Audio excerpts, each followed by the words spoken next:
আমাকে একটা সিগারেট ধরাই দিছে, আচ্ছা জ্বলন্ত সিগারেট। আমি আলহামদুলিল্লাহ মিডিয়াকে সামনে রেখে বলতেছি, আল্লাহ মাফ করুক, আমরা তো এমনি আলেম মানুষ, হুজুররা তো আর বিড়ি সিগারেট খাই না।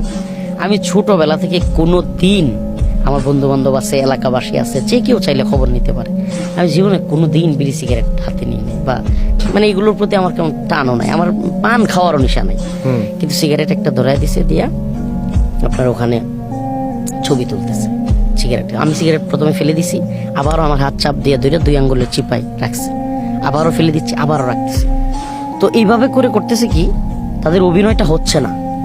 আশ্চর্যের বিষয় হলো, মানে আমি জানি না দাঁড়ায় দেখানোর যাবে কিনা, দরকার নেই, পাটা পিছনে দিয়ে একটা মুড নিয়ে যেমন মানুষ সিগারেট খায় না, আমাকে ওইভাবেই করতে হবে।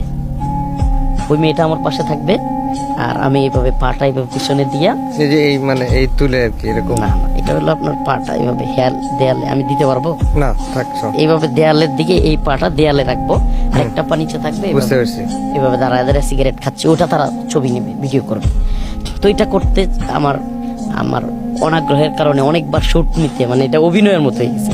একবার দেয়, আমি ফেলে দেই, আবার নিচ থেকে তুলে দেয়, আবার চাপ দেয়, আবার গাড়ে ধরে। ও একবার অবশ্য আমি করতে চাই না বলে আমার গাড়ে প্রচন্ড আঘাত করছে, মানে গাড়ে। এরা হয়তো যেহেতু মানে ট্রেনিং প্রাপ্ত লোক, ওদের হাতও শক্ত, মানে আমাকে গাড়ে এইভাবে ধরে একবার দিছে। তো আমি নিচে একবার বেঁকে গেছি। তখন আমি আল্লাহর কাছে কান্না করতেছি যে, আয় মালিক, আপনি তো সব দেখতেছেন, আল্লাহ আপনি তো সকল ক্ষমতার মালিক।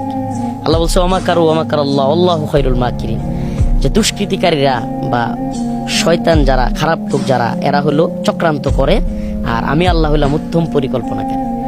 তো আল্লাহ পাকের পরিকল্পনার প্রতি আস্থা, আল্লাহ আপনি তো সকল পরিকল্পনাকারী।